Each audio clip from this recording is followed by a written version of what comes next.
Mga kalingap, welcome back to my YouTube channel. Magandang araw po sa lahat saan man dako kayo ng mundo naroroon ngayon. At ito nga guys, panibagong reaksyon, panibagong araw po tayo.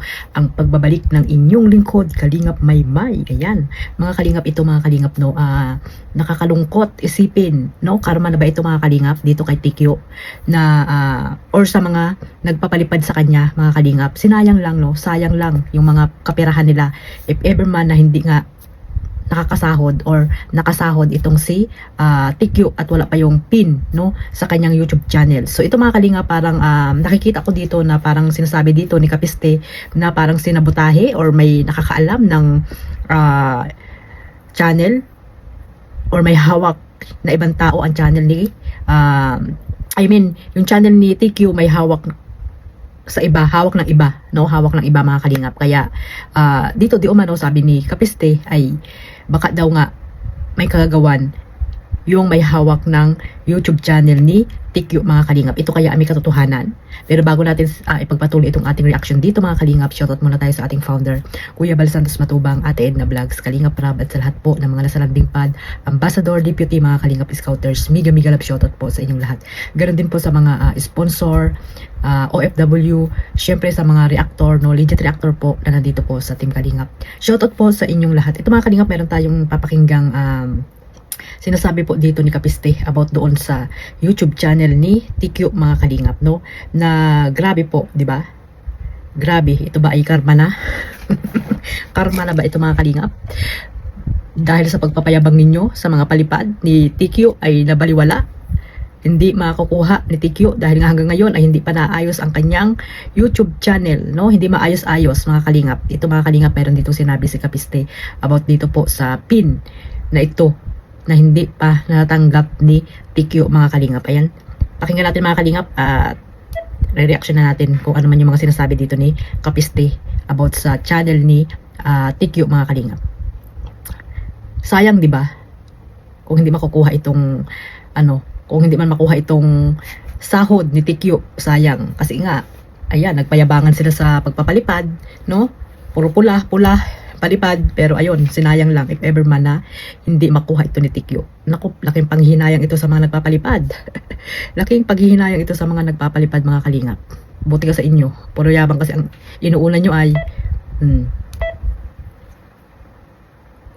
may access sila sa YouTube mo. At sila sa kukuha ng pinayan, pwede nilang gawin yon. Na sila yung pagkuha ng pin na yan, pwede nilang gawin yun. So, ibig sabihin, ang tutuko dito ni Kapiste, may ibang may hawak ng YouTube channel at password or Gmail or password ni Tikyo mga kalingap. Dito kasi sinasabi niya, di ba? Ulitin natin mga kalingap ha. Yung email at saka password. Kasi once na malaman yan, may access sila sa YouTube mo. Yes, so pag may hawak, katulad yung sa akin, nangyari, di ba? Pinahawak ko sa iba, ayun, nakuha nila yung sahod ko. So ito yung sinasabi dito ni Kapiste, baka daw di umano, na may hawak ng password at Gmail account ni Tikyo mga kalingap. So ito, pakinggan ulit natin. Kukuha ng pinayan, pwede nilang gawin yon. Na sila mag-claim nun. Kaya mag-iingat ka, Beyonce, dyan sa password and ang tanong dito, Kapiste, Tikyo, sino ba may gumawa ng channel ni Tikyo? Yan ang tanungin mo, si Tikyo. Hindi yung naghahaka-haka ka dyan. Talin-talinuhan lang. Tali-talinuhan, duda agad, nagdududa ka agad. Sino ang may hawak ng, ng channel? Sino ang gumawa ng channel ni Tikyo? Tanungin mo, yung sarili mo, Kapiste at si Tikyo, tanungin mo. Email. Yan ang pagkakaingatan mo hindi malaman ng ibang tao. Kasi yun, pwede sila magkaroon ng access. Sila mismo. Sino ang may hawak? Ang tanong.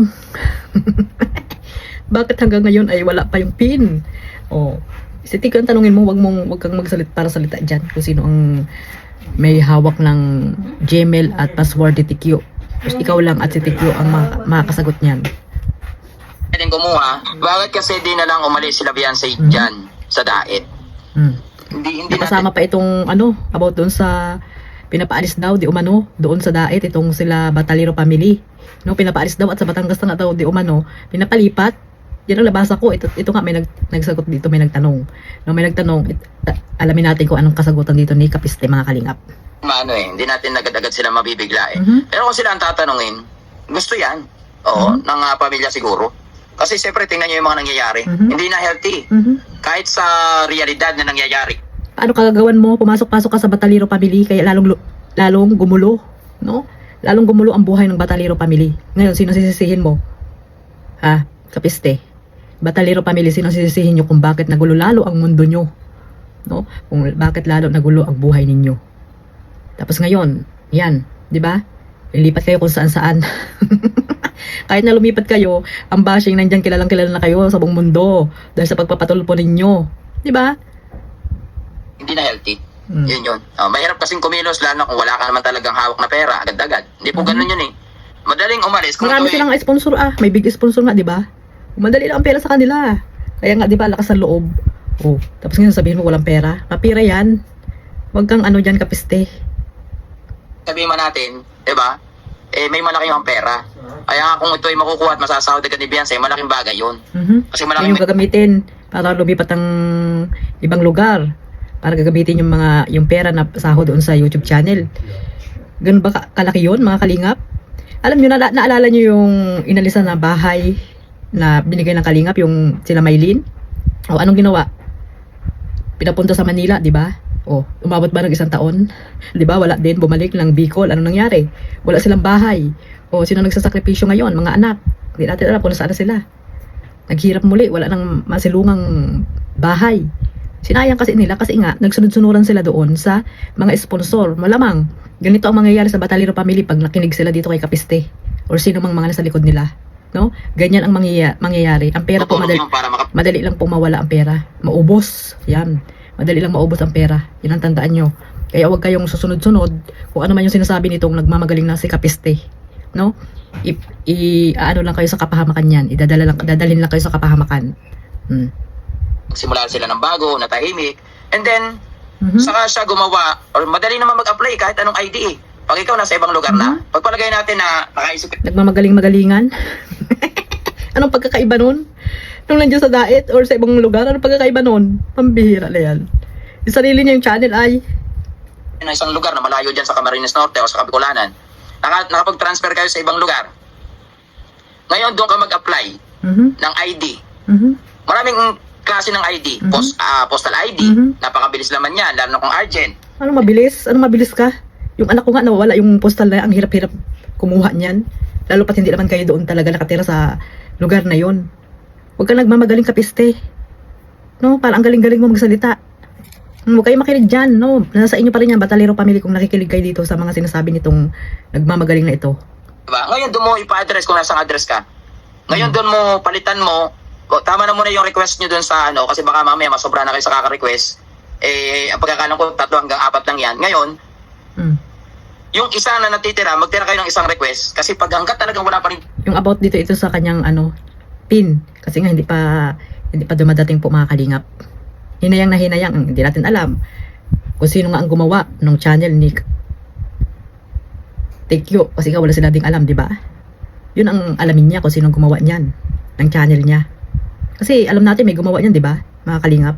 Sa inyong palagay, may gumawa ba ng channel ni Tekyo or sarili niya mismo, siya mismo ang gumawa ng channel niya? Marting, meaning to say, may humarang yan.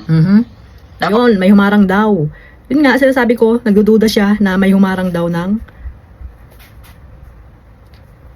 ni Tekyo para hindi dumating yung pinumber or hindi nakapunta doon kay Tekyo yung number sa iba. Parang ito po yung sinasabi niya dito. Yun ang pagkakaintindi ko mga kalingap. Imposible naman na ilang buwan na. Diba? Ilang buwan na po si Beyonce na monetize. Marisi sa inyo. Yan ang karma. Yung sinasabi. Puro kasi kayo yabang. Palipad pa more. Sinayang nyo lang yung pera nyo. Kung pinajikas nyo na lang yan. O, di ba? Di, naging pera pa. O, ngayon, pera na, naging bato pa. Paano pag hindi naayos? O, di sayang lang. Sayang na sayang talaga yan. Lalo na yung mga nagpapalipad. Naku po. Naking panghihinayang yan mga kalingap. Oh, nakapag-apply na rin sila noon. Simula nung siya na-monetize. Ang gawin ni Beyonce, pag sila nakalipat sa isang lugar, magpaano ka ng kahit isang ID man. Tingnan mo, iniinganyo niya na lumipat sa ibang lugar itong Batalero family. Dahil lamang dito para maayos ang style mo, Kapiste. No? Pero sa Batalero family pa rin yan kung talagang susunod sila dito sa mga sinasabi nitong loko-loko na to. No? Talagang pinapahama kayo nito. Yan ang tandaan nyo, Batalero family. Pag kayo ay lumipat at nasumunod kayo sa mga sponsor or dito kay Kapiste, walang mangyayari sa buhay ninyo. Kasi nangyari na po yan sa isang beneficiary ng Kalingap. Anong ginawa? Nung hindi na sikat, hindi na pinag-uusapan, nalaos na iniwan o bumalik ng dait, anong nangyari? Lugmok ulit sa kahirapan. Di ba?